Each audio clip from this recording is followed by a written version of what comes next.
There are a lot of loading screens in EU4, 102 to be exact. Well, numbered to 101 numerically, but like all good programs, the arrays start at 0. So with that, it's time to rank them in the only objective way possible, a tier list. The issue is there isn't exactly a useful version of these tips in visual form for me to make a practical tier list. So instead I have here the loading screen tips taken from the EU4 game files, conveniently loaded into my coding software of choice, Microsoft Word. I will be going through these, reading them out and ranking them, and then giving them a letter at the start. S for S tier, A for A tier, and so on. I hope you get the picture. And I think that's the best way of approaching these. Anyway, as always, before we begin, a like on the video would be appreciated if you haven't already, and a subscription would be amazing. Playmaker continues to have more subs than me, which is frankly unacceptable, and hence must be resolved within a reasonable time frame. Anyway, that's enough introductions. And we begin today with loading screen tip number 0. Republics have elections every 4 to 8 years. This is wrong. They do not have elections every 4 to 8 years. This is an excellent time to also mention the introduction of a new tier, specifically for this video, the F tier.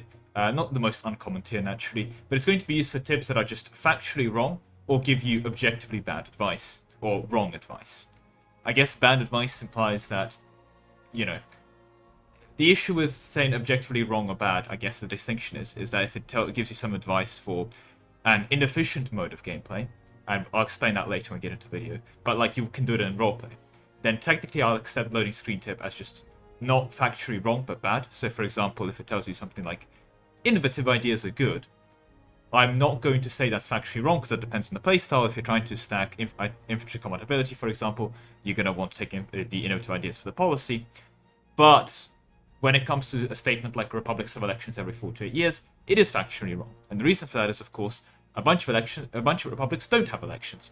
They have elections when the ruler dies, or not even an election when the ruler dies, just a new person takes over. For example, in Power Republics, the best admiral takes over. They're a republic, they don't have elections. Sortition governments just have an election on ruler death, sometimes even by lottery. And even for the 4-year republics, you can take the new men reform as well as frequent elections to knock that down to 2 years. And if you're playing with custom nations, you can knock that down to 1 year with a custom nation setup as well. The whole reason, of course, basically, that of the special setup is F tier is reserved for tips that are objectively wrong. Like this first tip here, the republics have elections every 4 to 8 years. They don't. This is an F tier, this statement is incorrect. Loading tip 1. Attrition in winter can be really severe. It might be better to pull back and plan your spring campaign. Okay, so attrition can be quite crippling in this game in the sense that it will add up over the course of your campaign to be quite devastating, and hence you should avoid taking attrition for no reason.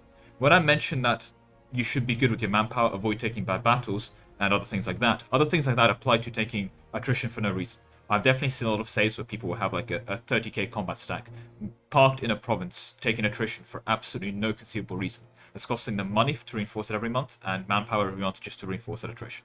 When they could just march it to a province with higher supply and not take that attrition, or even half that stack and just have it not taking attrition, right? So you shouldn't ignore attrition.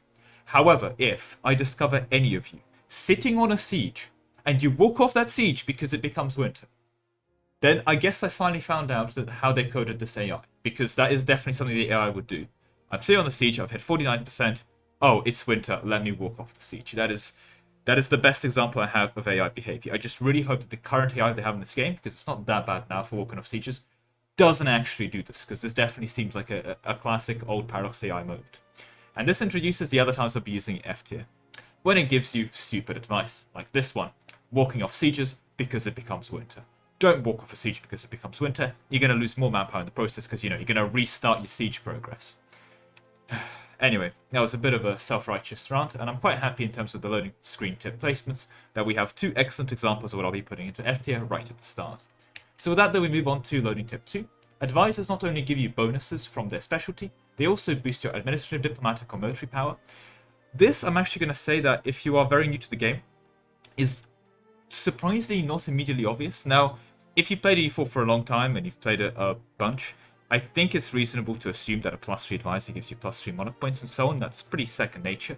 However, let's say it's one of your earlier games of EU4, you haven't really, try-harded as much as I have, or as much as you potentially have, and so on, or you're just pretty new to the game, and you go and hire an advisor, and it tells you that hiring this chap is going to give you +10% tax. You're not probably going to look at it and see that that 10% tax also comes with +1 monthly admin points, right? That's kind of a secondary thing, for lack of a better word. And it's not immediately obvious. Like, we think about it being quite obvious, but I think this is a surprisingly good tip in that regard, because it gives you a hint in a very concise manner about something that's quite important, the fact that advisors do generate monarch points. Now, to make this a truly amazing hint, it will be a good time to mention here that you can upgrade your advisors, and high-level advisors give you more monarch points. They don't do that, and I have a sneaking suspicion the reason they don't do that is because upgrading advisors is a DLC feature, because of course it is Paradox. Well, they're very good at selling their subscriptions, as I will say, but that's the Paradox DLC policy is certainly a topic for another video, if that video ever does come out. Regardless, my sneaky suspicion for the reason I don't mention that devices can be upgraded is because it is a DLC feature. But even with that said, I think this is a pretty solid B tier tip. So we're going into B tier and we move it on to loading screen tip 3. Losing a war and a few provinces is no reason to quit. You can take those back later in your enemy's moment of weakness. Yes, you absolutely can. The amount of times I've seen people play a campaign, lose a war, and just give up is concerning, right? Being in a situation when you're losing a war to AI and you still have a functional country at the end of it is an excellent opportunity to learn how to recover a country, opportunity to learn how you lost the war, opportunity to see why your allies dishonored you, and so on and so on and so on. And unless you're doing something like a world conquest speedrun, losing a war doesn't even mean that you're not going to get your world conquest, right? There's plenty of opportunities to recover, there's plenty of opportunities to come back, and it's an excellent learning opportunity to getting better at the game. And compared to other learning opportunities, like going and attending basically the equivalent of an EU4 university lecture, is maybe the best way to learn EU4, but it's going to be incredibly dry. Being in a situation where you've lost the war and having to recover can also be quite a fun experience, but people just don't do this, and I think it's more of a mindset switch that has to be overcome, that losing a war is fine, losing a war is okay, you can make a comeback from that. Unless you're an idiot and deathward, or you deathward because you decided that if you lose this war, it's over for you. Even within those situations, there can be an argument to keep trying. So because of the mindset shift this represents, and this kind of like, this is their message basically, I think this is our first version of the S tier loading screen tip. Be happy to, well, don't be happy to lose a war, but be happy to keep playing after you lose a war. With that though, we move on to loading screen tip 4. You don't have to take all of your enemy's provinces in one war. There is plenty of time for more wars later. Now, the reason you don't want to take all your enemy's provinces in one war is because of this thing called overextension. And that's the thing with loading screen tip 4. Sure, you don't have to take all your enemy's provinces in one war, but I want to take all of my enemy's provinces in one war.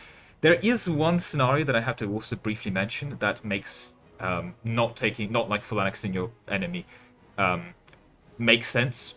And the way that this basically works is that if you've stacked a lot of province war score costs or admin efficiency late game, and you have like a situation where you can take like all of China in one war, like you're playing the Mughals, you kind of ignore China, you come back there with 90% province war score cost, 90% admin efficiency, you could probably literally full annex them in 2 wars.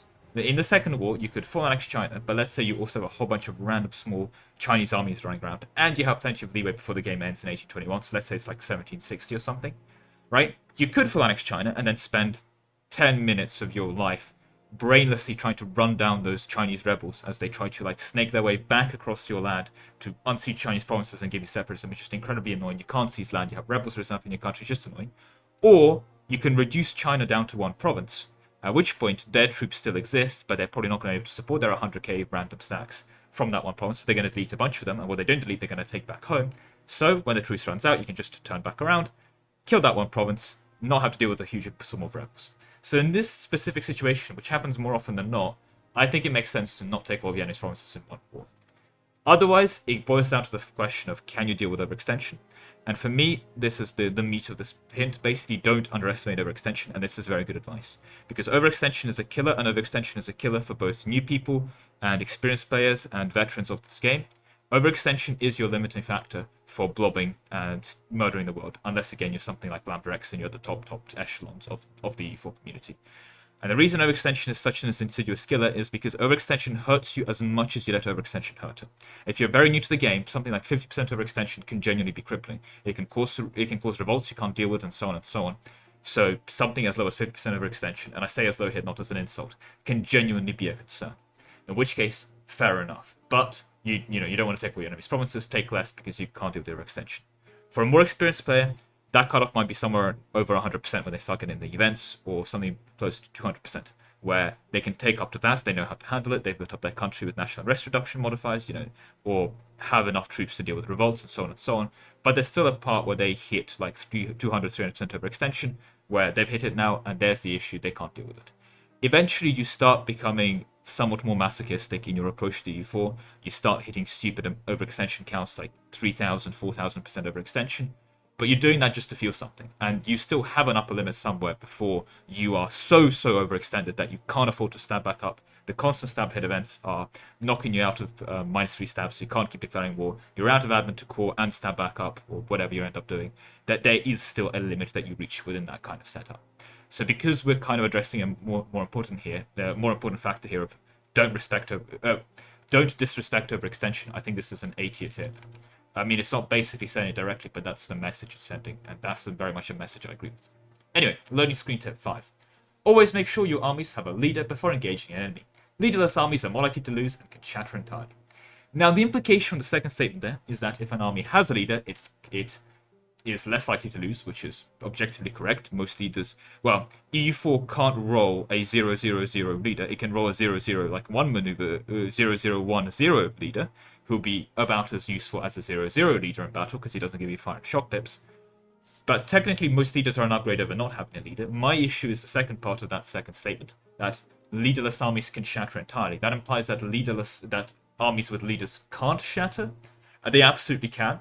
They're just, less likely to because they're less likely to take casualties. But that's not a property tied to being a leaderless army or having a leader. That is a property that's tied to the fact that leaderless armies fight a lot worse. However, where I have to respect this tip and not mark it down entirely is the actual advice they're giving you. Make sure you run a general is very important. Generals have a pretty significant impact on battle outcomes, and their shot pips and 5 pips are pretty important within the calculations of how EU4 deals damage and how your troops deal damage. So don't neglect generals. In fact, I'd go so far to say that given current patch of EU4, unless you're playing a mod that disables this, or you're playing some kind of country where you're really being specific about nobility influence, or you really don't want your starting ruler to die, you should be rolling your starting ruler as a general, and you absolutely should be going to nobility and getting that 40 tradition general from day one. Which means that you shouldn't be behind on getting Miltech 4, and once you're not behind on getting Miltech 4 and so on, you should be in a position where you should be rolling generals and fighting with those generals, right? Do not neglect your generals, is the best way of putting it. Offensive ideas are held to a pretty reasonable standard, even within the multiplayer community, not just because of the 5% discipline and because of their siege ability bonuses as well as force limit. Let's not forget they also give you pretty useful general pips, namely a fire and shock pip on your generals, and that's not a trivial debuff to have, right? But there we go. Anyway, that's not a trivial buff to have. But yeah, that's kind of the message behind this tip, and a message I very much respect. Don't go generals into battles, and I've definitely seen for a lot of beginners they just forget to assign generals. And if you're in a situation where you don't want to roll a general because you're like really behind on Miltech, you're trying to catch up, or you're trying to save milk points to get to the next Miltech, and so on. Like, it should be a really conscious decision to not roll a general when you can be conceiving of that option. Anyway, with that said, I'm going to be putting this tip also into A tier. We move on to loading tip 6. When you have no unit selected, you can right-click on a province to open up diplomacy with that nation. You absolutely can. In fact, clicking on things, doing things, is kind of like the basic level of computer literacy I expect from most 3-year-olds when they first encounter an iPad. Having been around a 3-year-old with an iPad, I can confirm that they are able to make the logical conclusion that if you click on something, things happen. That's kind of how computers operate. Thank you, Paradox. I really needed that loading screen tip. I would have never known that if you click on a country, I can do things with that country. Incredibly helpful tip. Sarcasm aside, this is going to D tier, and let's move on and not waste any more of our time on 6. Move on to 7. Make sure you have a claim on your enemy's province. It'll be cheaper and faster to make it your core later. Like, you're not wrong. Indeed, having a claim does make it cheaper and faster to core by 10%. In fact, there'll be a later tip that mentions that it's 10% cheaper. The issue, of course, is that this implies that you always want to have it, where if you just read the first part, but it kind of clarifies it that you could just take a bit longer to core it and spend a bit more. Cheaper is a bit arbitrary in the sense that basically you spend a bit more admin on coring it. So it's not dishonest in that regard. There is a lot of weird implications here. The one that, for example, that you really should be claiming everything. Like, yeah, it's good to claim Latin, and claims are nice to get from missions. They're pretty underrated as mission rewards, to be fair. However, let's be honest, like, there's a lot of times when my diplomats... how do I put it this way? Either I'm early on in the game, where I would care about the admin difference, but my diplomats are desperately trying to improve relations with everyone around me to prevent them joining coalitions or other things like that. So they're not there to build spy networks, or it's late after the game where I don't care enough about coalitions, but then it's late enough where I've got enough admin and enough resources at my disposal to not bother having to make claims. If you're really microing, that can be really strong, and I think this is one of the underrated parts of the ability to can claim states, for example, from the Russian mission rewarded at tier 1, or I believe there's a like espionage policy or something, or maybe an espionage idea, which shows how little I take espionage, that I'm not sure.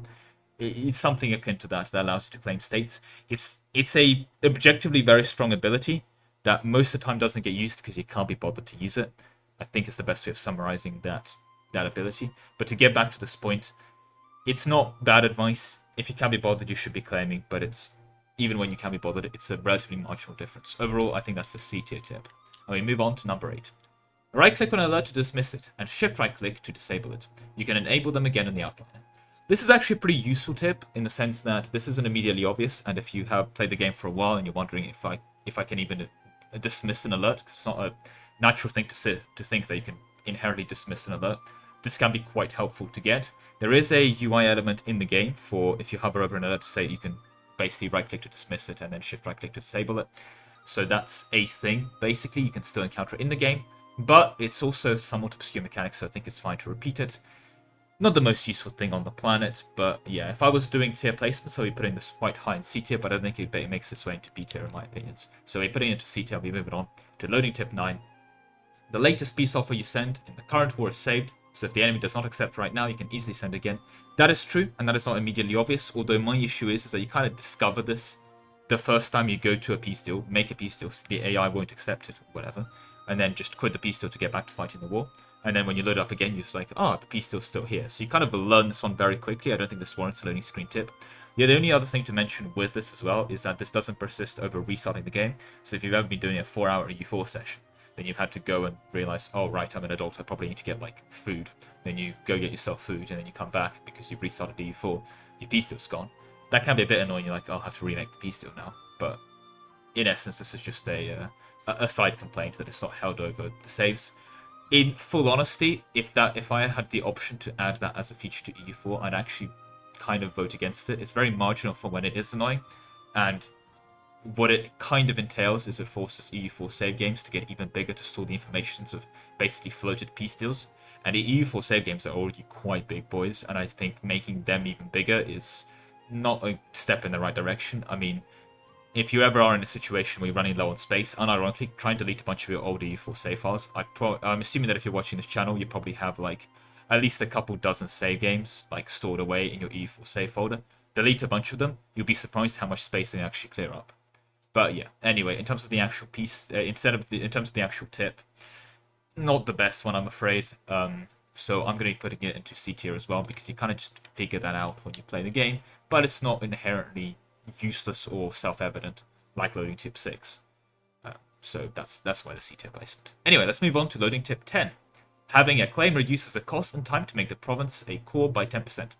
Works quite well with the previous tip that I mentioned talking about earlier, the cheaper and faster, but it's actually clarified it by the numbers, which I think is a bit helpful because it lets the player like decide if they care about that 10% reduction in the time and cost. But otherwise, it's a bit disingenuous also because it implies that having a claim reduces cost and time. But what it actually does, it just reduces the cost, and the time to core is proportional to the percentage cost reduction. It sounds a bit weird, but basically, even though in practice it doesn't mean anything, the time to core is proportional to the cost reduction of the one. It's not that there's two separate modifiers. Well, there is a separate modifier, but the second one is... there's a modifier called core creation cost, and core creation cost A affects B, the cost to make the core, and then the number B affects C, not A affecting C. Very finicky, and in practice no one cares, but it's just a thing to clarify that technically, if we're being super pedantic about it, it's mildly wrong, but in practice, who cares? Even I don't. This is basically the most over-the-top E4 trivia moment that this is a thing, but yeah. Now, in terms of getting back to actually ranking this loading screen tip, I'm going to have to be putting it quite low down as well, because it's just like, this is a thing that happens. I mean, if you really dig it, if you are at a position where you're caring about 10% core creation cost, that's at that point I feel like you probably already knows that claims you that. So I think I'll be putting it to C, and I would have to say it'd probably be a high C if it was in a practical tier list again, but I just don't see this at B and anywhere higher than that. Anyway, loading tip 11. Don't enter too many diplomatic relations. You will lose diplomatic power if you're above your diplomatic upkeep. That is true. I agree with that, and losing dip points a month is bad. However, when you go over dip relations, the game screams at you that you're over dip relations. It's very hard to miss that because, you know, there's an alert at the top of your screen saying you're wasting Monarch points each month, right? So I feel like that is a better way of communicating that to the player than the loading screen tip. And that system already exists. So that kind of makes this loading screen tip pretty redundant in my opinion. But the only reason I'm not going to be putting it into D tier is because at least the message conveyed by it can be useful. There's a very marginal situation where it is better to read this loading screen tip than get the game told to you. Let's say you're playing a Christian nation that's able to make royal marriages, and you go ahead and you ally like 5 people on a country that has 4 slots, and you royal marry all of them. You're going to make those royal marriages, you're going to make their alliances, and then you see the... Well, in practice, if you're this new to the game, you're probably going to make the alliances, and the AI is going to send you royal marriage, and go like, yep, sure, I'll royal marry you. And then you're going to see this pop up and see, oh, I'm losing a dip relation slot. At which point, it's going to cost you stability to get out of those dip relations, meaning that you're either paying a dip relation point, because so a Monarch point a month because you're over dip relations, or you're paying a bulk set of admin because you have to stab up again, or just accepting lower stab. So there is situations where loading tip 11 can technically save you a stab hit or some extra Monarch points a month by the a decent chunk of them by the time your marriage ends from one of you dying. Well, the person who initiated basically dying. So for that reason, I'm going to be putting it still into C tier, but it's just barely scraping into it because the game inside of it just communicates it better. Anyway, loading tip 12. Light ships are the key to securing trade opportunities. No, they are not. You can use light ships to get trade value if you have some internal restrictions on you. For example, you're trying as the Netherlands and you don't want to expand outside of the Netherlands, or you're playing as England and you specifically decided that I'm not going to the continent. There are situations where building light ships makes sense. However, that's only within those very self-imposed strict restrictions where you are not doing those things. You know what's a better way of getting trade power than light ship spam? Conquering the people that have trade power, right? Let's put it this way. Let's make our numbers a lot easier. We have 100 trade power in the English channel, and the French have 100 trade power in the English channel. What we could do is take the money we would have spent on light ships, use that to get an army, come over to France, smack them silly, take over the French parts of the English channel, and congratulations, you've gone from 100-100 split to a 200-0 split. You now went from 50% of the trade node to 100% of the trade node. Congratulations. Or you can take that money and build a whole bunch of light ships, probably end up spending more in the process. You don't have the French land to attack, so you don't have the French land for manpower, and you now have 150 trade power, because you got 50 from the trade power instead of 100. Meaning that you now own 150 out of 200, 150 out of 250, so your ratio hasn't exactly gotten too much better. Like, yeah, it's increased from 50%, but what even is the ratio? Why did I make the math annoy for myself? What's 150 out of 250? Let me see, can I do that in my head? That's 60%, yeah. So basically, you get diminishing returns on it for every single extra light ship you build. You've gone from 50% to 60% ownership of a trade node. Congratulations. Is it? That seems wrong. I might be an idiot. So, 100%... Oh, God. That's 50%. And then 150 out of 250 is 60%. Yeah, I'm not being an idiot. Like, do a sanity mental math check. But yeah, it's like, that seems really low, because it is. That is a pretty terrible investment. Bear in mind that when you're adding light ships, you're not taking away enemy trade power. You're just adding your own trade power into the pool. And that does nothing to diminish, well, the trade power generated by your enemies. Bear in mind that just having development in a trade node can be quite strong for trade power, because like a 20 dev province is, even without any estuaries or anything, or any trade goods or any marketplaces, is giving you 20 trade power in the province from provincial trade power. Like, don't disrespect just having high dev in a node as a source of trade power. Basically, what I'm trying to say is this is giving you bad advice. Light ships are not the key to securing trade opportunities. Stabbing the enemies of those that own your trade are. So, I'm not going to be putting it to F because it's not technically wrong, and there are situations where you want to be doing a role-play game or whatever, where you can go build light ships, but it's barely scraping into D because I'm going to be saving F for the real things that are just super wrong. Like objective statements about re-election times that are incorrect. Anyway, moving on to loading tip 13. It costs admin points to increase stability. Indeed it does. Keep that in mind before you accept the loss of stability from an event. basically, yeah, a loss of stability events are admin loss events, unless you're -3 stability, in which case you have bigger problems.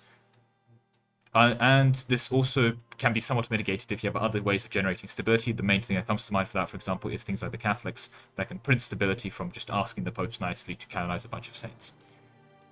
Canonize a bunch of local saints. So basically, yes. And if you're reading loading screen tips, this is unironically good advice. It's a very workhorse tip in this regard. It doesn't tell you anything special, but it's obvious tips that's been brought to the forefront. I think that's a C tier, and with that we'll move on to loading tip 14. The first idea group is unlocked with Admin Tech 5. See, you tend to learn that the first idea group and the location of the idea groups, like in terms of their tech, like the fact there are tech 5, 7, 10, etc., you tend to learn that by the point you start caring about idea groups, right?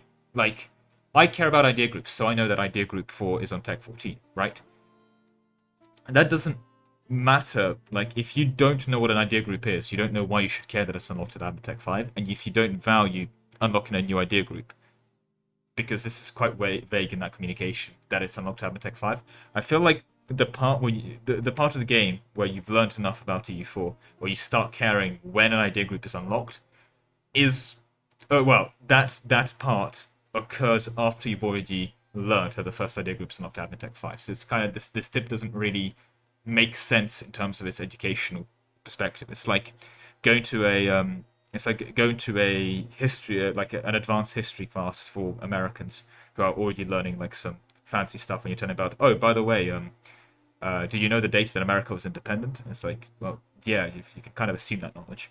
Like, you're teaching primary school. I think that was a bad analogy, but basically you're trying to teach primary school concepts at a secondary school. You're trying, so yeah. It's just, by the time you care about idea groups, you've already figured out that when they're unlocked. So for me, that's going into detail. I'm going to stop talking about this one before I keep making any worse analogies. I don't really think of any good ones off the top of my head. And with that, move on to loading tip 15. Value your Monarch points. They're very important for technology and ideas. Yeah, they are. People really do not value their Monarch points, and I think what's important here with this tip that I actually really like is they don't just tell you to generate more Monarch points. There is kind of a soft limit as to how many points you can generate. You know, you can get a good ruler, you can make sure of a 50 projection, near power projection, you can hire the best advisors you can afford, and that's kind of it, right? There's very little things you can do to squeeze out a bit more Monarch point generation. So a big part of valuing Monarch points is being efficient with how you spend them, and I'm talking about here people who would be like 4 years ahead of time on Admin Tech, and they're on Admin Tech, say 8, and they see they can take Admin Tech 9, and it's going to give them 2% production efficiency. And I'm like, why would you take this Admin Tech? Like, if you're taking it for the argument, take it for the instance, fair enough, I can see it. But then don't take it early, wait for the AI or another player to take it, and then take it when innovative time is about to run out, so you don't end up paying 40% extra for it. Don't take a technology unless you plan to use a technology. A lot of people genuinely see like, oh, I can take tech, click, and don't realize they just burned 40% extra cost on a 600 Monarch point tech. Because that's a very decent chunk of Monarch points. Would you just press a button to spend 240 Monarch points for no reason? I'd wager no, you probably wouldn't, but that's kind of what you do if you take a technology 4 years ahead of time, right?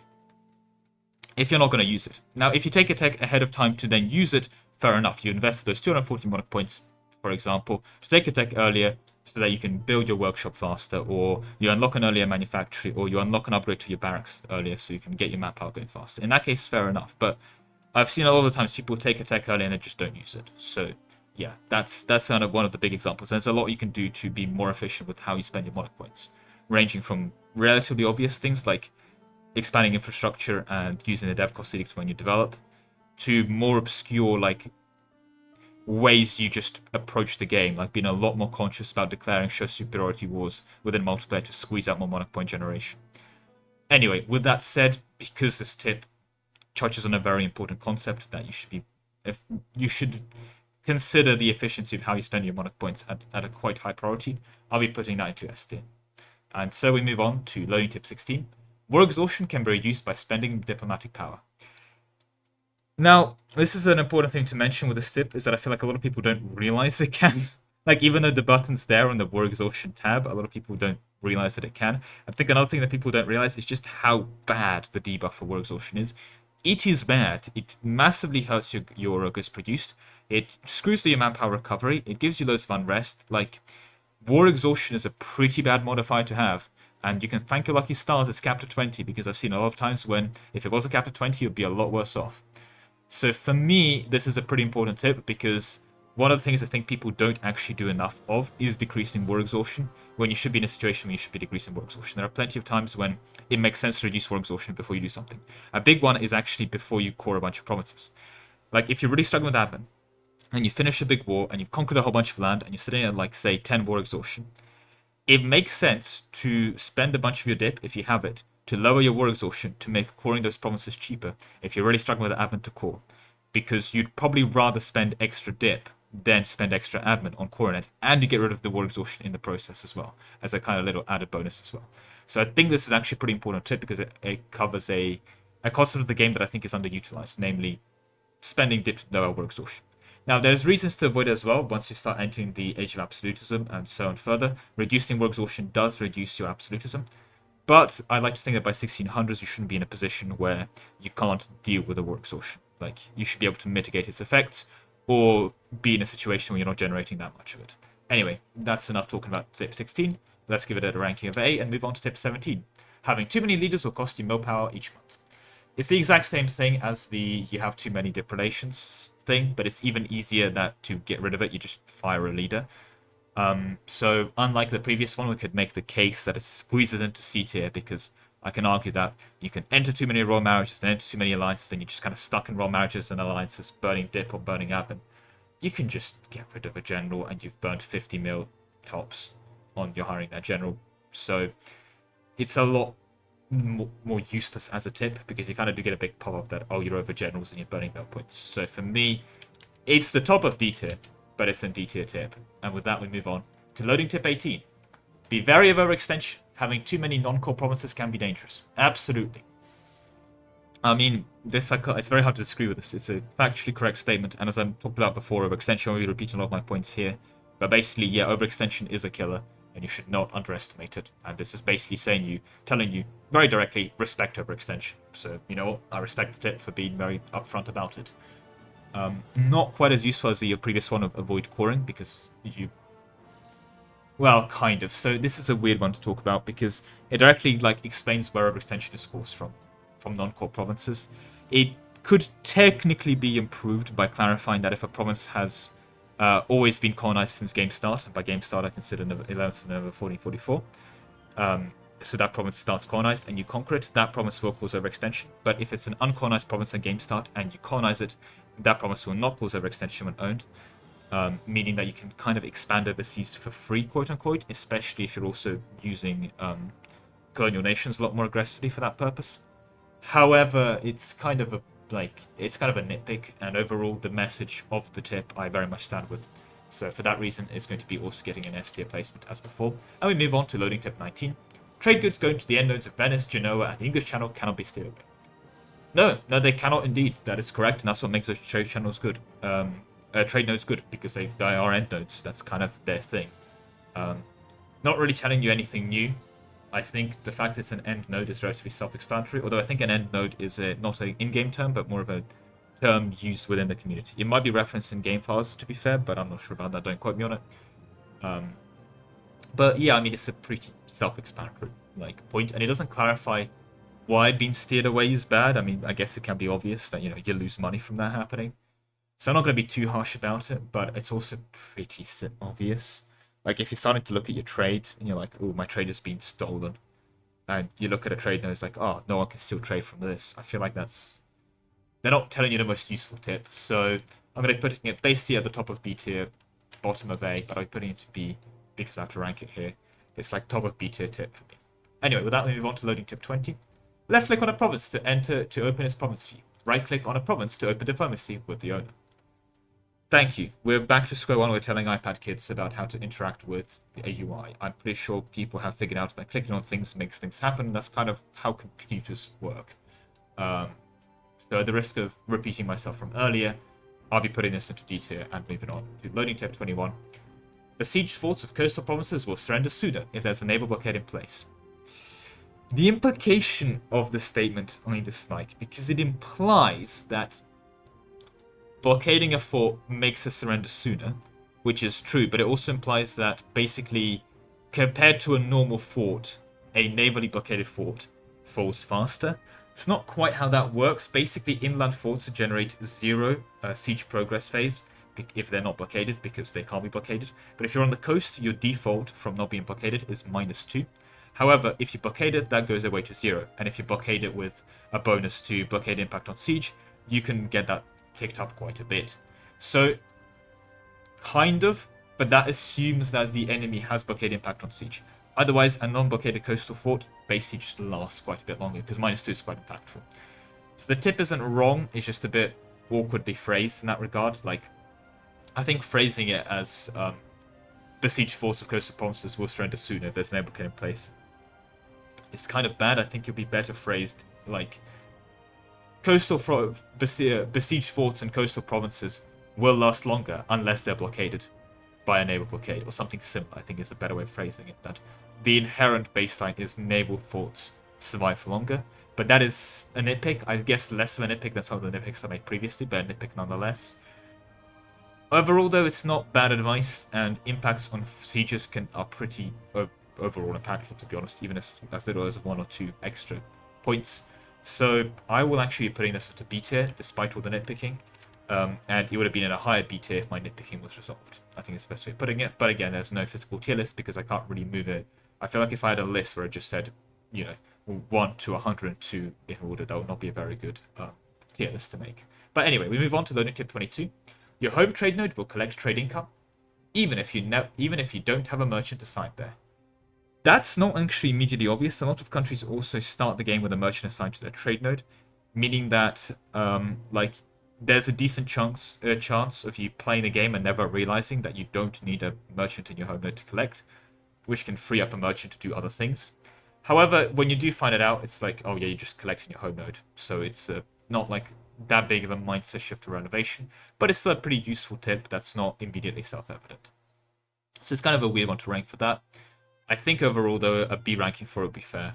And let's move on to loading screen tip number 23, which is controlling a good amount of a world supply of a trade good will grant unique bonuses related to the product. So you kind of only get this if you're already doing so well that you've conquered a decent amount of the world, land area, so that you can produce that 20% cutoff. That 20% cutoff is also not mentioned, so I feel like it's a bit redundant. And even though some bonuses can certainly be very good, I'm looking at the grain bonus for 20% force limit, they're not that mutually impactful. A lot of them are actually quite sad. For example, the Furs 0.5 prestige yearly, great, really bring out all the modifiers today. 0.5 yearly prestige, there's some that are quite sad. I mean, dies giving you air chance is literally useless for a lot of the Muslim countries that can pick up trading in dies relatively early because they get a 100% chance of new air because they're Muslim. It's great, But that's a separate point. And overall, even for Catholics, it's pretty useless. What do you do with 33% chance of new air if you're a republic, right? But again, that's the weird tidbit on the side. If you want a video of me coping about goods and how good they are, I did do a trade good tier list video a while back anyway. But that's a separate whole scenario. As for the tip as well, I think it's going to be scraping into C tier because it's practically useful and there's a situation where you could be loading up the game and I didn't realize there are trading in bonuses. But it's not the most useful thing in the world, so go into C tier and be happy. Loading tip 24. Provinces of high mercantile countries grant more trade power, trade nodes they trade through. Indeed they do, because mercantilism gives you promised trade power. That's how mercantilism works. Congratulations, well done. It's a very obvious point as well. The other thing is, if you're a new player who's caring about the trade value generated by enemy provinces, you probably don't know how to check your enemy's mercantilism. So it's a bit of a weird one. Do you just look at something like Spain and just assume that it has high mercantilism? Does Hungary have high mercantilism? You can't really tell unless you start looking for it specifically, right? You can make an informed guess that Venice probably has dip points to burn on mercantilism, but even then, what's stopped to say that the Hungary player didn't just get a genius, innovative idea to just dump all of their dips throughout the campaign into mercantilism and now has 100 of it, right? So it's a bit of a weird one in that regard, so it's somewhat self-evident, but it's not like iPad kid can tell you this, like clicking on a province opens up interaction menu kind of tip. So I think it'll be low C tier, and we'll move on to tip 25. You can use the ledger to compare your country's economic and military power against others. This is a good tip. People really underutilize the ledger. I mean, modern day spy agencies would love to have access to a real life version of the ledger. You have access to the ledger. The AI has access to the ledger. So instead of complaining about the AI cheating and seeing where your troops are, how about you start cheating as well and seeing that you have the direct breakdown of the army quality, manpower down to the person, as well as the force limit of the AIs that you're fighting. To top it off, you also, if you hover over something like the army quality and you see that, say, the Ottomans have 115% discipline, you can hover over that and see that 10% of that discipline comes from the 10% discipline event from their military advisor. So you can plan around the fact that that's going to run out, and so on and so forth, right? Ledger is a very powerful tool. Respect it and use it, and I think it's severely underutilized. So for this reason, it'll be going into A tier. With that, though, we move on to loading tip 26. When relieving a besieging fort, your armies will be treated as defenders. This is important. This is why you build forts on defensible locations and not on farmlands. Just to reiterate for the AI in the back, you don't build forts on farmlands. But yeah, this is one of the big reasons that forts are good, because you're able to use them to, well, basically force defensive fights on your enemies. There's another fort tip later, but I think this is worth bringing up now. And yes, I'm aware of the tips later because I did do a test version of this, like, of this tier list, like going through here and making notes on the tiers. I make way too much preparation for these videos. But anyway, that's a separate point. Regarding the fort tip that I want to mention, and I think this is not immediately obvious because the UI kind of lies to you here. If you're taking a river crossing, let's say that you're crossing from a province A into province B, and province B has a fort, and there's a river crossing between A and B, and you cross that river and you're relieving your fort, you're not going to be giving your attacker the river crossing penalty. If your fort is on highlands, for example, for that -1 dice roll, you will get the -1 dice roll, but you don't apply a river crossing penalty to the enemy by crossing a river when you go into a fort battle. The UI will lead you to believe that you'll get a river crossing debuff, and in fact the UI is correct. If the AI were to immediately capture a fort, like right away, you know, based on the next thing before you arrive, you will get the debuff for the river crossing, but you don't force that debuff if you defend a fort by crossing a river into it. So that's just something to bear in mind. With that said, though, I think it's not the most immediately obvious mechanic, but it's kind of the reason that forts can be used as defensive structures, because you count as a defender for when you relieve them. So for that reason, I'll be putting tip 26 into B tier. It's not the most, like, the greatest advice out there, but it's not a bad tip as well. Anyway, loading tip 27. High stability increases your chances of inheriting countries you're in a personal union with. That's not wrong. It does increase your chances, but it's by such a pathetic amount, and for basically, this only matters for really, really small countries. We already have a decent chance of inheriting them off the bat, because you basically have a personal union on a country that has like 3 provinces. And at that point, you don't really care about the integration, because you've saved yourself like 50 admin on the dip annexation cost, right? However, for super big countries that you would care about integrating and saving yourself like 1,000 dip and 20 years of diplomat time, this can matter, but they're really big, so the high stability like increases it by 1% per stability point. Like, great, that's not, you know, saving the campaign. So it's a factually correct tip. It's just in practice not very useful. So top of D tier or bottom of C, I'll personally be putting this into C tier, but that's because I'm really trying to reserve D for very mindless tips like click on a province to open diplomacy. And with that, we move on to loading tip 28. Don't use up all your admin points while at war. You may need to core any provinces you take. Let's be honest, this is probably one of the most useful, if not the most useful tip, full stop, that is in this entire list. The amount of times that I would have needed to listen to this tip is incredible. So many cases of me just like taking a bunch of land and realizing, oh right, I should not have taken that next admin tech, 2 months ago. I have 12 admin to my name, 2,000 overextension, and 3,000 admin to go worth of coring, right? Like that's a concerningly common problem to have. And this also applies to other things like stabbing back up before a peace deal and then taking land and realizing, oh yeah, I can't core it. It's gotten so bad to this point where I would even spend the admin points anyway and then realize, oh wait, I can't do the peace deal. I have like 800 admin worth of coring to do if I take the peace deal now. I'm just going to not do the peace deal kind of thing. So yeah, this is an incredibly useful tip, and it applies to a lot of people. So many cases I've seen of people just forgetting that, oh, right, coring actually costs admin. So, yeah, for that reason, this is an S tier tip. And we move on to tip 29. All trade modifiers are listed and explained in the trade screen of your country. This is basically a tip saying if you need more advice, go to a section of the UI. It's not wrong, but that's not really helping me. It's basically telling me that if I'm an idiot and don't understand how, domestic trade power works, hint, it doesn't. And modifiers bugged at the moment, but I can go and get it explained to me in the trade screen. Great, but I feel like if you care about learning trade, the trade screen's not your go-to location for it, right? So it's kind of a weird tip in that regard.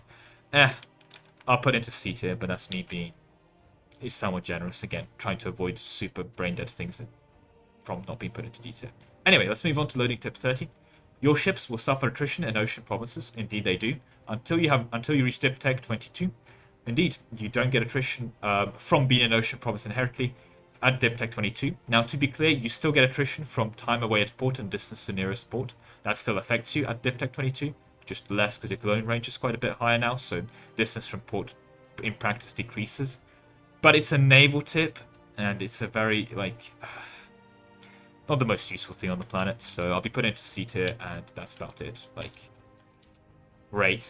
I will stop taking an extra little bit of random attrition once I get dip tech 22.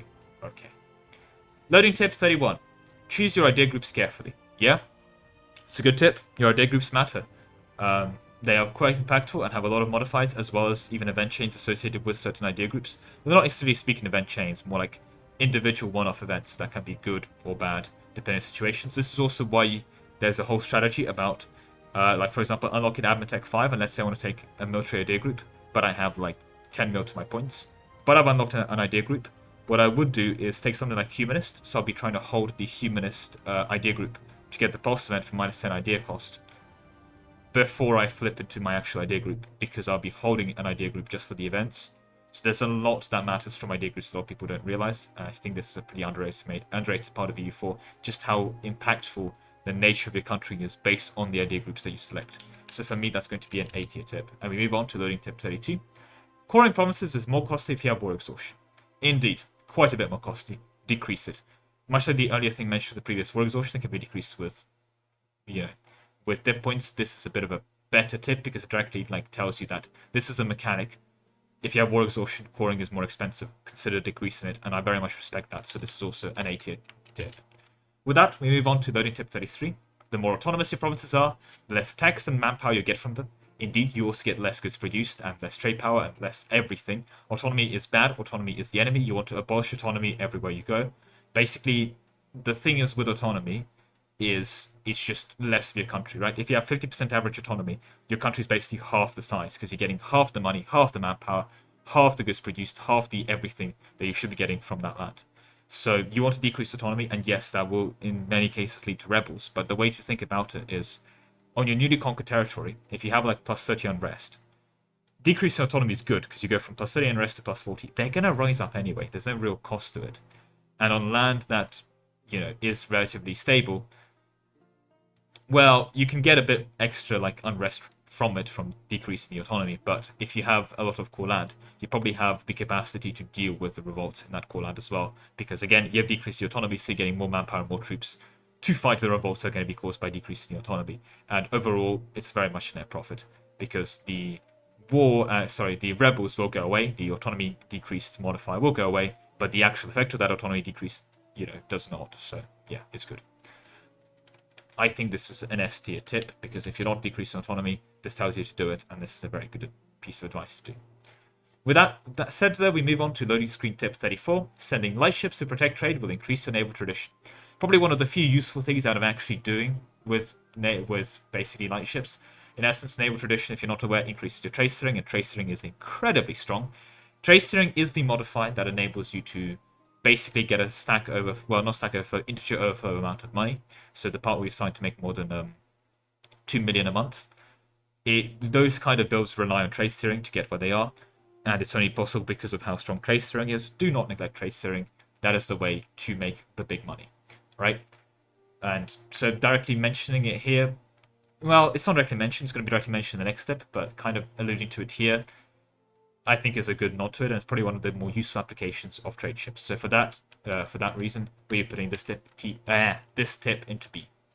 With that, though, we move on to loading tip 35. Naval tradition increases your trade steering. A bit like the previous one, but a lot more direct, and I very much appreciate it.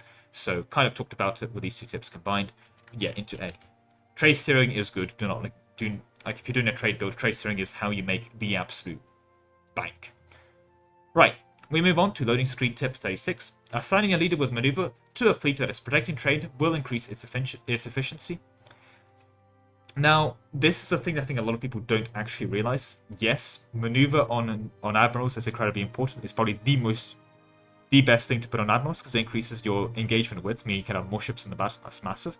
And it also increases the speed of the ships, which indirectly increases your trade from protecting trade because that is tied to how fast your ships move.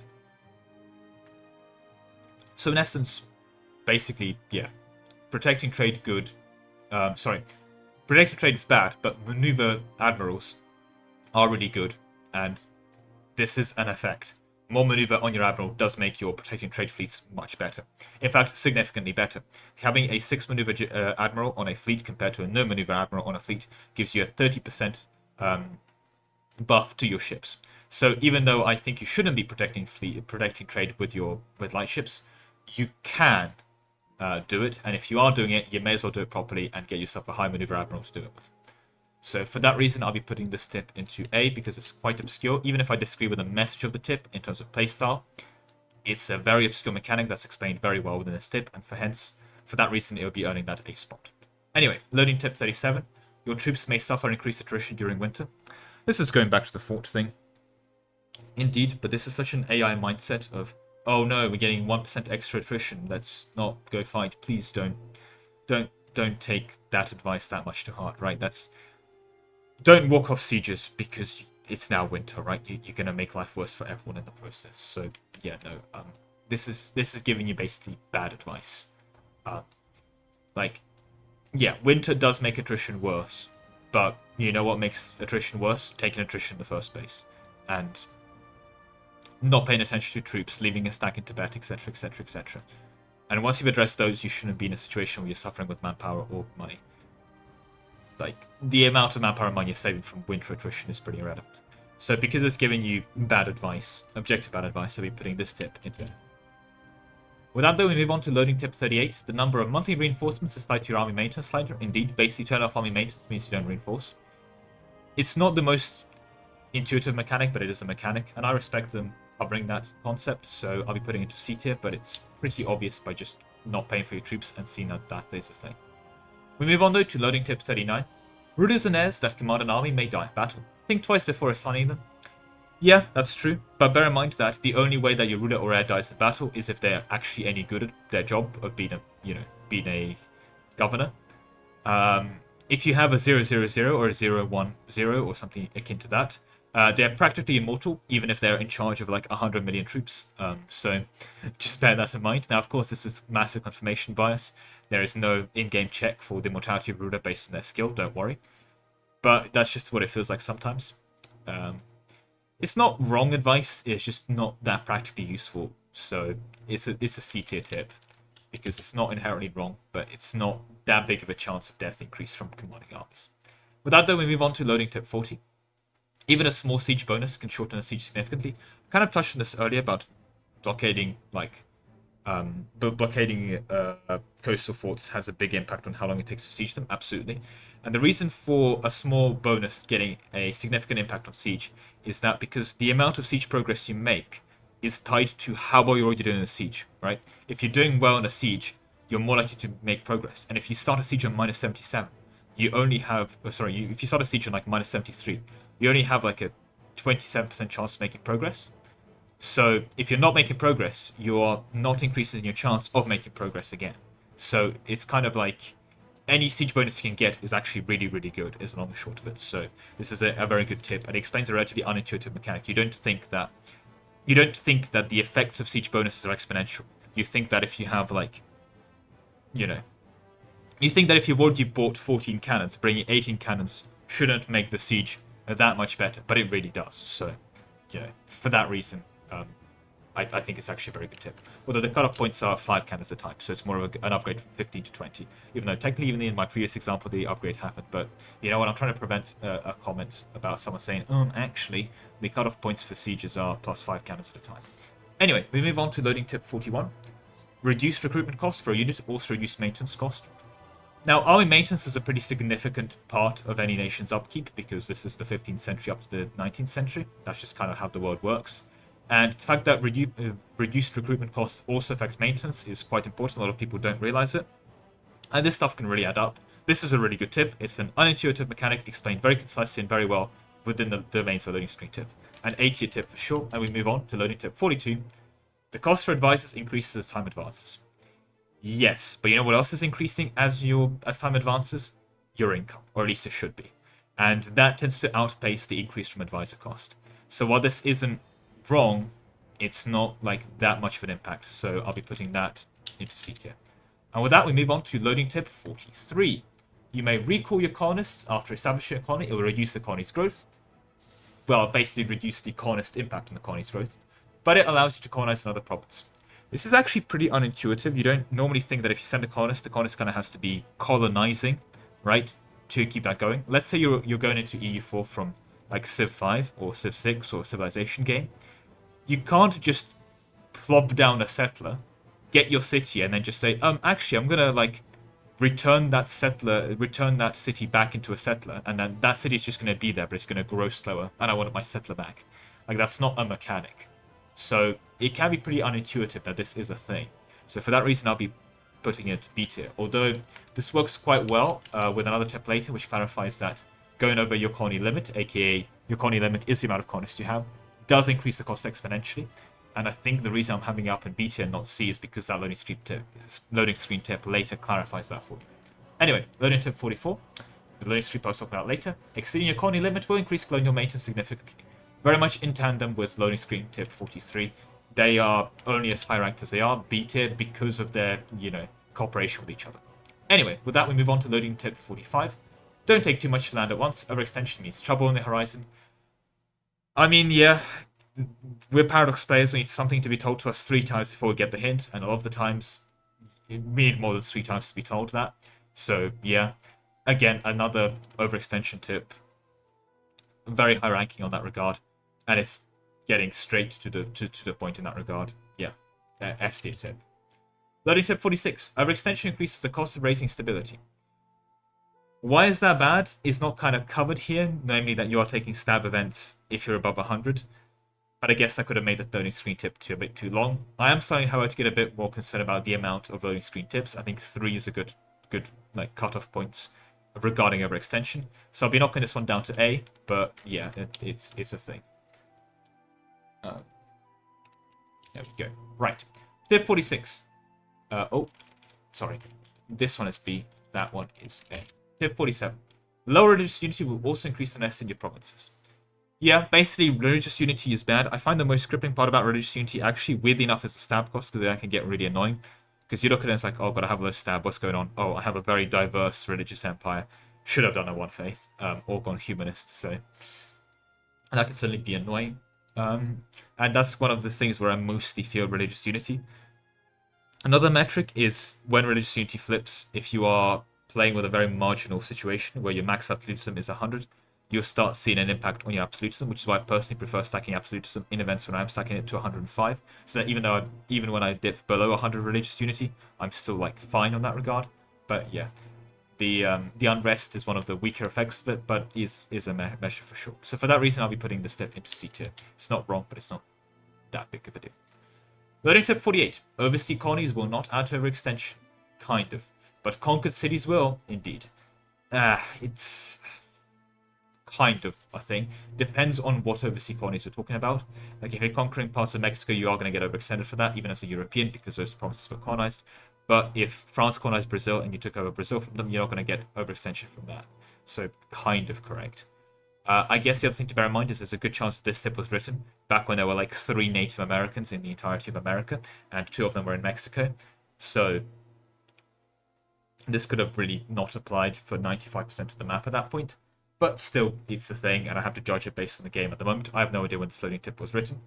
So I'm going to be a bit more harsh towards it, and for that reason I'm putting it to C, even though it seems quite useful and is an overextension tip. The relative half-truth about it is the concerning part of this one. With that though, we move on to loading tip 49. Blockading enemy ports not only hurts their province income, but also their trade power. Again, you know what else has their trade power? Taking over their provinces. So, I like to say that I'm reserving D tier for the Captain Obvious tips, but this is basically a C tier tip that I have to knock down to D tier because it's telling you like an incorrect approach to this game. So yeah, I'm going to be knocking it down to D tier in my opinion. And with that, we move on to loading tip 50. Both taking and extending loans increases inflation. It does kind of tell you on the UI for when you take a loan, this has increased our inflation by X amount. But I guess it can be nice to repeat. And inflation is pretty crippling and honestly pretty undervalued. The amount of times I've seen people run around with like 15, 20 inflation, I'm like, this is really bad. You should fix that as one of your priorities. Yeah, I don't like people get scared about all power cost accurately because all power cost is bad. But inflation is basically all power cost for money, right? Don't respect it. It's a bad thing. But yeah, it is what it is. I think simply because of how much people don't respect inflation are going to be putting this up to C tier. But otherwise, it's a bit Captain Obvious. When you take a loan, it literally tells you that. Taking this loan has increased our inflation. With that though, we move on to loading tip 51. Mercenaries can be used to conserve manpower if you can afford them. We're very much entering the Captain Obvious tips. It's a C tier tip, yeah. Another thing I have to say is make sure you get the free company. You not only conserve manpower, but you're also conserving your money because they're literally cheaper than normal troops. With that though, we move on to loading tip 52. Raising autonomy in a province will lower the unrest but earn you less taxes. Does come with a drawback, but it kind of gives you a reason to raise autonomy.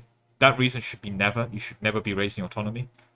So because it's teaching you something bad, it's going to F tier. Let's move on. Loading tip 53. Picking rival hurts your relations with them. Okay, thank you, Captain Obvious. But earns you more prestige in battles and allows you to claim more land from them. Picking rivals hurts your relation with them is Captain Obvious. If I walk up to you in the street and declare you my rival, well, you're probably going to dismiss me as being some kind of crazy person and move on with your life, but you're probably not going to be happy about seeing that. So, you know, I think that's pretty obvious. Earning more prestige in battle is one of the most irrelevant things about rivalries. Like, who actually cares about getting, like, an extra point, 1 point of prestige from battle? Give us, like, a prestige tick or something else instead. And allowing you to claim more land from them is, like, very indirectly true. But kind of false. Because the reason you can claim more land from them is because you can build a spy network faster on your rivals. If you're claiming, this doesn't give you more claims on your rival. Like, if I'm playing a game as England and I get some claims for my missions on Scotland, rivaling Scotland didn't make my claims better, right? But it implies that my claims are better because I'm claiming more land because I'm rivaled with them. That only allows you to build up a spy network faster. And if someone's counter-spying you, that's going to be shot down anyway. So, yeah. The half incorrectness plus the relatively Captain Obvious nature of this tip is going to be earning it a spot in D tier, but that's kind of it. With that, then we move on to loading screen tip 54. Controlling provinces in important trade nodes is vital for achieving a global trade empire. Now, it's not wrong. I just consider every single province in the world vital, so I guess it's more of a difference in mindset, for lack of a better word. But yeah, it's unironically not the worst tip. Important trade provinces are important. I'll be put into C tier, but that's about it. With that though, we move on to tip 55. Coalitions can be a powerful tool to counter a superior foe. So, for those that have never declared a coalition war CP themselves, because let's be honest, the AI never really gives you an opportunity to enter coalition against it. AIs are very good at avoiding coalitions like the plague, which means that the unironic achievement to enter a coalition against an AI it's quite a difficult one to achieve because of how few times AIs actually have coalitions. But for those unaware for multiplayer, coalitions are actually a very double-edged sword to use as an anti-player technique. So in it, the first thing you have to realize is that even if you win, you can only release cores or give cores back to other nations. You can't take land from a coalition CB if you are, say, for example, I'm Spain, I'm decking Austria with coalition CB. I can't take land from Austria to me. But if Austria wins, Austria can take land from me. So it's kind of a one-way CB. The other thing to bear in mind is that if you're making a coalition to bring in AI, when fighting a player. The AI suffers from a lot of skill issue, just in general. So they're not going to make the best fighting buddy, is all I will say. So just be very careful with that. Like, it's not objectively wrong. It's just not very right either. So I think that's a C slot, but it's a very contentious, weird C slot for me. But there we go. Let's move on to loading tip 56. Don't rush into action, and make sure you know your foe's friends and enemies before declaring war. They can be useful to achieve your goals. This, to me, is more about talking about, like, being aware and active of your surroundings within EU4. So, for example, let's say I'm playing Prussia, keeping an eye on when I can go into Poland. Let's say that Poland's allied with Austria. Keeping an eye out, for example, that if Austria goes toward the Ottomans, I know that Poland's allied with Austria, so if Austria keeps fighting that and getting tired, there might be an opportunity for me to declare war on Poland in a situation where Austria will dishonor, letting me, like, fight less people in that war, just as an example.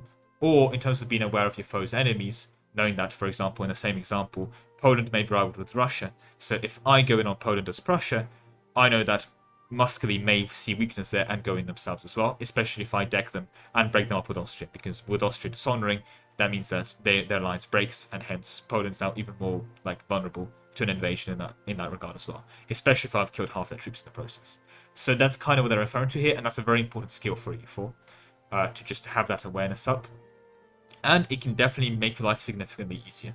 So for that reason, I'll be putting this tip into S tier, not A. Very good, it's a bit of a mistype there. But yeah, it's a good tip. With that though, loading tip 57, armies, navies, and advisors become more expensive over time. Make sure your economy grows enough to keep supporting them. Yeah, I mean, you mentioned earlier that advisors get more expensive over time. Navies get more expensive over time because technology makes them more expensive over time. Armies are a weirder one.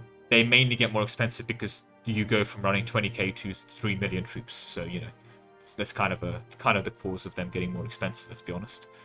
But yeah, go your economy. I'll be honest, I'm a bit insulted by this tip in the sense of if the advice thing wasn't mentioned earlier, I'd be like, okay, fair enough. You mentioned that advice become more expensive, but the navies communicate to you in the tech thing, and the army thing isn't really significant. So, like, it is significant, but it's mainly significant because your army's getting significantly larger.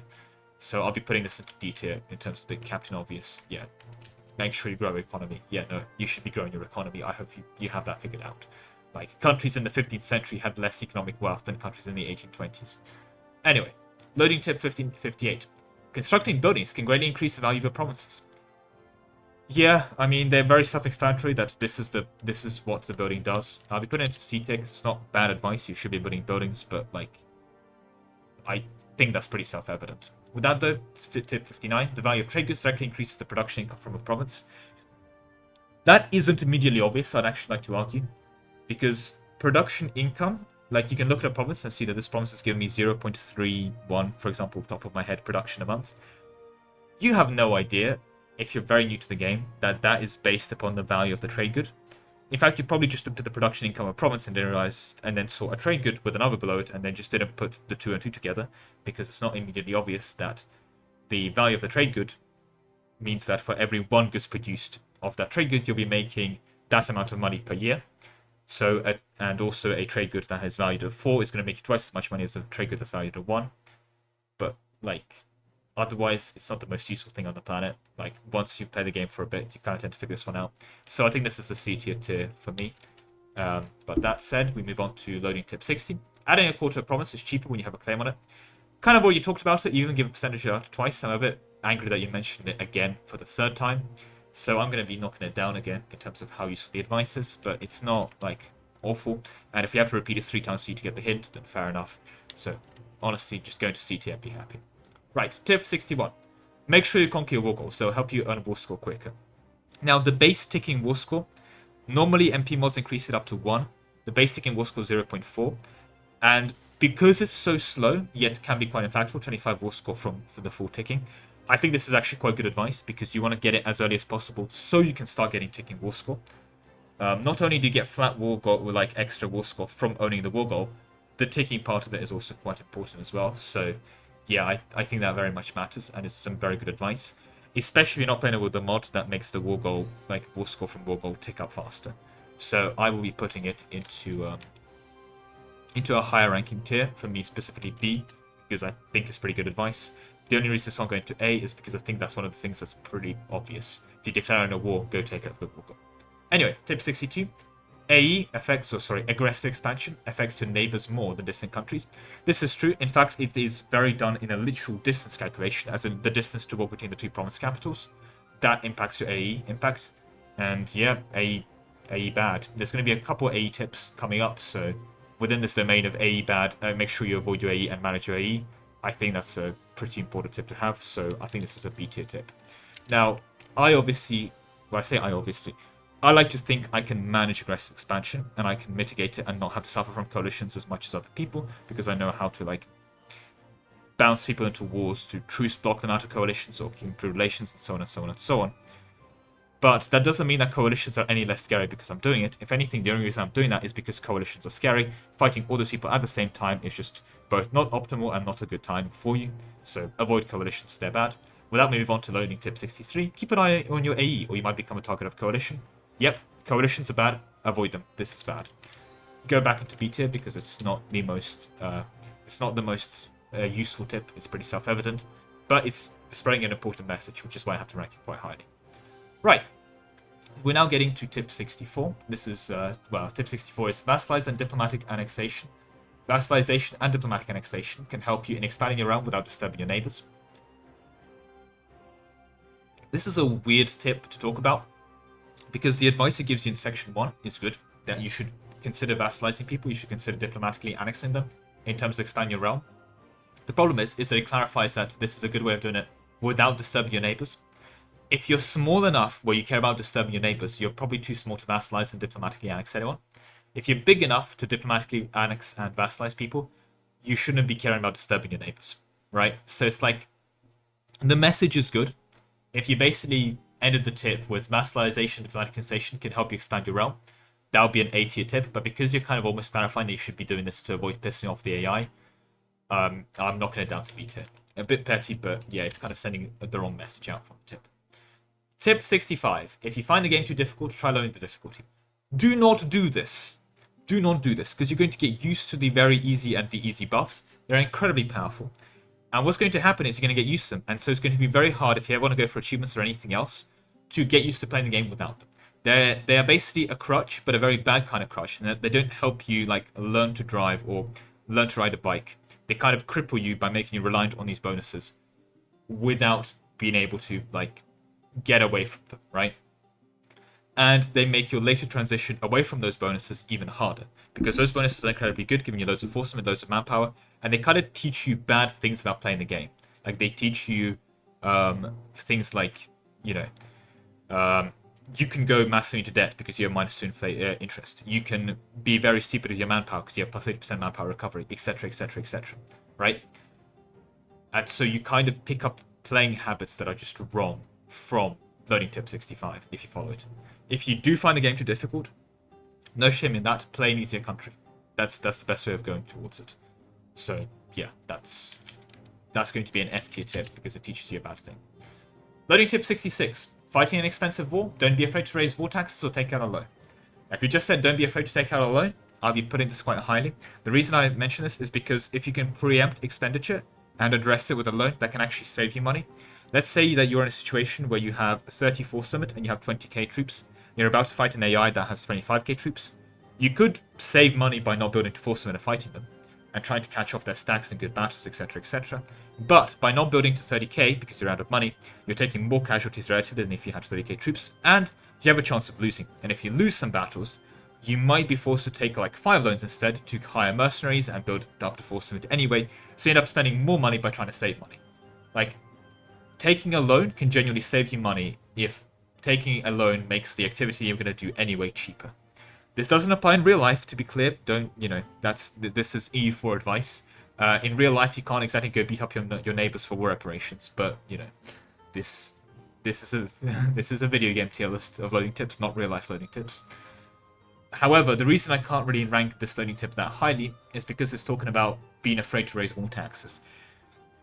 Unless you have war taxes for free, in which case just run them for free, you should be afraid to raise war taxes because it's not worth to spend 2 mil points a month on land maintenance reduction. That's not really worth it in the long run.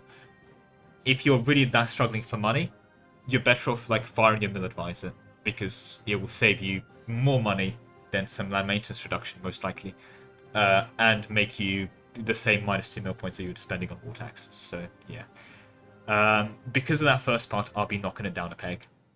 So overall, I think it's just better scraping to B tier as an advice because of the second section about not being afraid to take out loans. But otherwise, yeah, it's could have been a nice A or even some S tier contender. Right, with that though, move on to tip 67. Each group of national ideas has a unique set of random events associated with it. I mentioned that before, but indeed they do. Some of them are helpful, some of them are not. Yep. Don't neglect the pulse events and events you get from the national ideas that you select. They're technically wrong here. They're not. I'll let them have this as a typo. They mean the group ideas you get at Tech 5, not your country ideas. But I think that's a given. That's definitely what they meant. So I'm going to assume that's kind of a typo and just let that one slide. But yeah, don't neglect those ideas. This is a pretty good tip. I'll be putting this into B tier. They're not that impactful, but they can definitely be quite good. And that's a good way of squeezing out a bit more from your country. Tip 68. The Holy Roman Empire may appoint new electors if there's fewer than 7. Okay. If you're the Holy Roman Emperor and someone annexes an elector, or an elector like changes religions and becomes no longer valid as an elector or whatever, you kind of get a pop-up, in which case you're going to appoint another elector and you move on with your life. Or if you're not playing as the Emperor and you annex an elector yourself, great. The Emperor creates a new elector. It doesn't really impact you, so it's kind of a pretty useless tip in my opinion. It's C tier because, like, it's not as low as some D tier. I want to save the Ds and the Fs for genuinely awful tips, but it's barely getting itself into C tier. Right, move on to loading tip 69. Nice. It's not possible to assault a fort before its walls have been breached. Yeah, this is one of the reasons that breaching walls is basically good.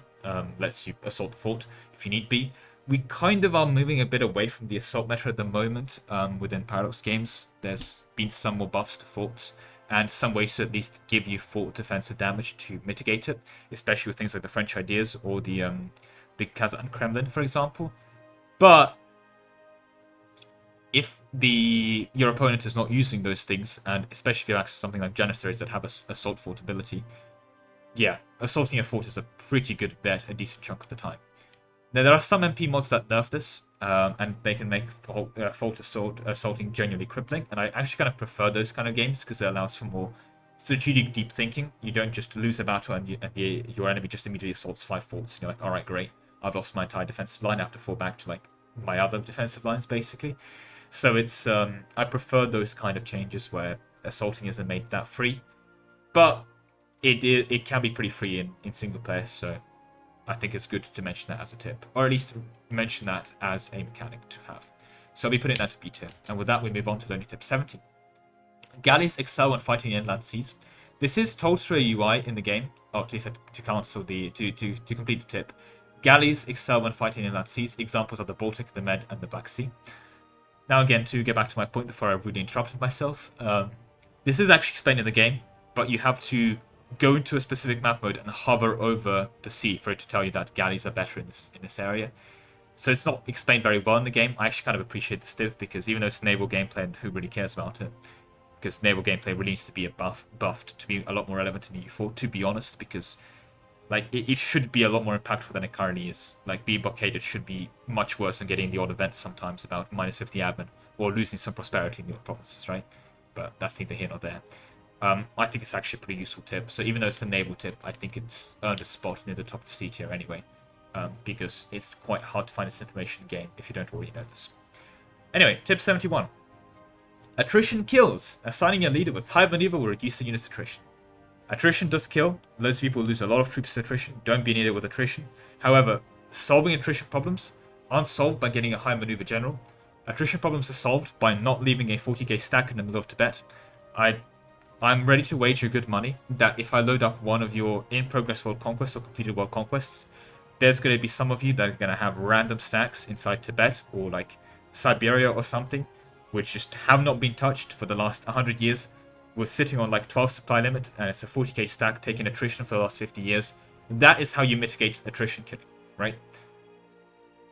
Assigning a leader with higher maneuver does reduce attrition. That's not wrong. but there's just better ways of reducing attrition. And if you do those main things that to reduce attrition, like not forgetting your stacks, making sure your units aren't over supply limit, etc., etc., etc., you kind of do 80% of the work. You kind of are doing basically 20% of the work to get 80% of the way there. Doing small things like getting leaders, rolling leaders with high maneuver is basically like 80% of the effort to get that 20% of extra reduction and attrition reduction. So this like tip is very much held alive by the first statement that attrition kills. It does indeed. That's an important thing to do. But their solution proposed is quite a bad one. So I think that solution proposed is what drags it down to C tier for me, albeit a quite high C tier if I had to comment. With that though, we move on to loading tip 72. Press F10 to save a screenshot of the map mode you currently have selected. One of the, if not the best tip as well to get into this game as well. The amount of Reddit screenshots and other screenshots I've seen sent to me that are just taken with their phone, so not even a screenshot, is concerning, but I have to say those have started to decrease substantially and are very much appreciated, so that's good to see as well. So for that reason, I will be putting it to S tier, because not only is this tip an excellent tip for giving me not a brain aneurysm every time I look at your screenshot, this tip is also great because I can see it working in real time. So yeah, S tier tip. With that though, tip 73, reducing naval maintenance reduces trade power from ships. That is correct in a relatively obscure mechanic. If you have a lot of light ships, you will lose income by lowering maintenance. Yeah, I guess, but you shouldn't have a lot of light ships is my best way of addressing this tip. This is kind of going back to the whole previous debates about light ships. I say debates, it's just me monologuing. But basically, no, don't build light ships, just conquer enemies. So it's a bit of a weird one. But if you are using light ships and you are restraining yourself to basically play as the Netherlands and you want to build light ships so you can actually control the English Channel because you've restrained yourself from invading England. Fair enough, right? Within that domain, okay, you can have your... no, this is a pretty useful tip. I don't think it's good enough to get into the B tier, but I think near top of C is a respectable position for it to be in. So I'm going to be putting it to C and moving on to loading tip 74. War exhaustion only goes away slowly while at peace and not at all while during war. Now here we have to get out our technically moments, that if you are, for example, kind-hearted, while you're at war, if you're getting no ticking up, you can get your war exhaustion to be going down, because you can be getting plus 0.0 from attrition, for example, and then getting like minus 0.05 from being kind-hearted. So it can go down slowly while at peace, but what they're actually referring to here is the minus 0.1 monthly war exhaustion from when you're at peace, and which just goes away when you're at war. And yeah, that's an important thing to bear in mind. If you want your war exhaustion to take down passively, you want to be at peace. Pretty self-explanatory, but still a relatively useful tip. Mid-pack for C tier for me, in terms of how good a tip is. I could have had entertained an argument for it to be in B tier, but I'm just somewhat annoyed by the statement that war exhaustion only goes down while at peace. Like, no, it can't go down while at war if you have things that reduce war exhaustion. For example, innovative ideas. Doesn't mean you should take innovative ideas, but they do have war exhaustion reduction inside of them. Anyway, learning tip 75. Keep an eye out for coalitions. Stumbling into a war with most of your neighbors can be dangerous. Indeed. And even if you win that war, it's probably a war you don't want to fight because it's a waste of your money and your resources fighting a coalition. Avoid coalitions. Coalitions are bad. Coalitions slow you down. Coalitions are, well, awful for your country to go through. This is an S tier tip, right? Like, the reason I bother doing a lot of the things I do in the early game for improving relations with AI, etc., is to avoid these coalitions. So, yeah. Like, of course I'm going to say that, yeah, AE is less impactful because I know how to mitigate it. But the reason I'm bothering to mitigate it is because there's a good reward for mitigating it, not having to do with coalitions. Anyway, loading tip 76. You can only forge a claim on adjacent provinces, but also... you can not only forge a claim on adjacent provinces, but also on all provinces sharing a sea zone with one of your cores. Now, an important thing to mention there is sea zones, not lakes. Lakes have their whole other thing going on. So, for example, if you're trying to claim across the Caspian, you're going to run into issues and so on and so on. So on and so forth. Well, basically, coring your land, it gets really complicated, but that's not the domain of this tip, so there's no reason to get into that now. Yeah, if you're not aware, you can core over sea tiles. Sorry, you can claim and usually core if your colonial range isn't like negative over sea tiles. So yeah, it's a pretty self-explanatory tip, but a nice one as well. Pretty mid-pack of the middle of the pack C tier tip. Right, next one is 77. Loading tip. Many common actions have hotkeys. Check the tooltips to find out what they are.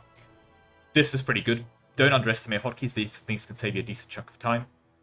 And I think they're pretty underused. I myself also underuse hotkeys, and I've started to use more and more of them over time, but it's one of the things that you kind of end up learning, and it's a pretty good piece of advice to give out. For that reason, I'll be putting this one into B tier.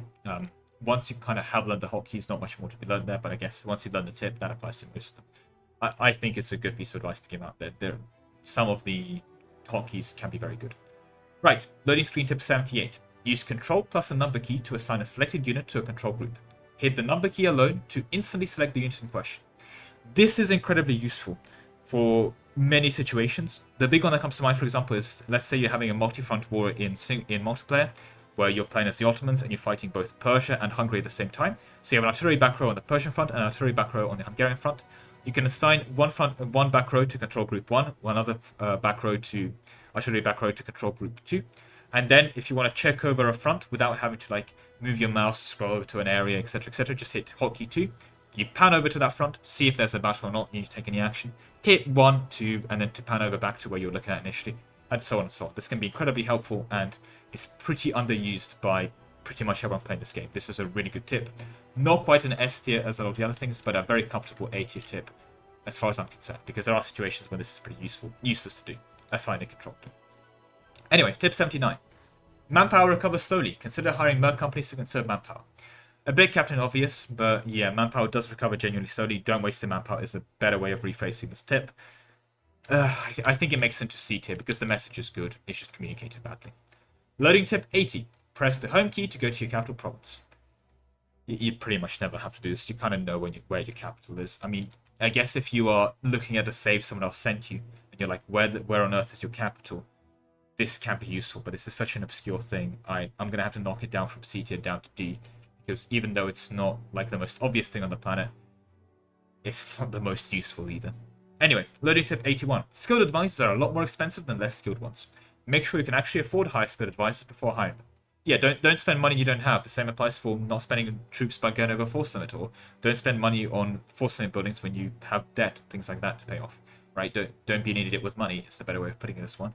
But yeah, I mean, advisors are good. If anything, my sentiment is a lot of people under-hire advisors instead of over-hiring them. So I'm going to be putting that into C tier. Because yeah, it's not a bad tip, but I feel like most of the people already follow this tip inherently. Right, loading tip 82. Don't just look at the fire and shock tips when comparing military units. Keep in mind your fire and shock modifiers too. Yeah, the better way of phrasing is keep in mind all military modifiers, especially also keeping in mind like the role of the unit you're trying to fill out. Like, if you are fighting a lot with infantry and you haven't got any cavalry, you do want to have offensive pips on your infantry for you to actually deal some damage. If you come into the late game where the only purpose of infantry really is just to soak up damage from your from the enemy, defensive fire pips become very important. A lot more so than they are in the early game, where there's no one really shooting at you, where defensive fire is important. So there's a lot that goes into it in terms of the comparisons. But the message behind it, I very much agree with. There are a lot of military modifiers in this game, and there's a lot of them that have very different impacts. So I'll be putting this one into B tier. Right, loading tip 83. High-level forts are virtually unsiegable without artillery. They are indeed. Make sure you bring enough firepower. Yeah, I mean, it's another B tier tip, basically. When forts get higher and higher level, you're not going to be able to practically siege them without enough artillery. It's true. Build artillery. Go into B tier. And we move on to tip 84. Moving an army to a rebellious province may considerably reduce local unrest, indeed, by up to -5, assuming you have enough troops. This can actually be very, very useful in many cases, sometimes outright preventing rebellion, saving you manpower and money having to fight it. Or in other cases, let's say you have two provinces, one with +3 unrest, one with +10 unrest. If you move your army to that province that's +3, and you suppress revolt on it, or just stand on it, you'll reduce that +3 to like a 0, but what that means is that instead of getting like a 10k revolt stack from both provinces when it rises up, you get like a 7k instead, and so on and so on. So this can be also useful for saving you money and manpower when dealing with the rebels, right? There's no reason to unnecessarily take rebel fights if you can avoid a rebellion in the first place, right?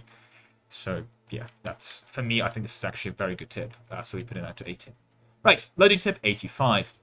You may use your fleet to blockade your enemy from crossing a strait. Yep, indeed. Especially if the enemy is retreating, this is an excellent way of getting some early stack wipes, and one of the more useful applications of navies inside of this game. Bear in mind, if your enemy controls both sides of the strait crossing, they can cross anyway without issue, so it's, it's not... There are situations where that can be bypassed. Again, if you own both sides of the strait crossing, navies stop mattering in that case. But yeah, if you don't, or you've sieged out one of the sides, you can do some retreat trolling by getting an enemy to retreat over a straight crossing, then putting your boats out to cut them in that regard. Another way of blocking movement is, let's say that you have an enemy, like if you're playing multiplayer, they have 100k that's moved onto your fort to try and siege it, and they have like 300k behind, ready to reinforce the battles. If you have naval prio, you can put your boats out to cut the reinforcements to make sure they can't reinforce it, and then you can beat up that 100k with your 200k, even if you would, and win the battle, even if you would have lost to the 300k combined, kind of thing. So yeah, genuinely a very useful tip, and another contender for a slot, and a successful contender because guess what? It's going into A tier. Right, loading tip 86. You can find your screenshots from the game here. ... representing your local files, documents, Paradox Interactive, EU4 screenshots. Yeah, you can indeed, and I hope that this is one of the reasons we're seeing a lot more screenshots being posted on the Reddit instead of photos taken with their phones. So a bit lesser direct one in terms of telling you how to take a screenshot, but still a relatively useful piece of advice. Go into beta and be happy. Loading tip 87. Press F11 to save a screenshot of the game. Absolutely. Good. This is what I was talking about.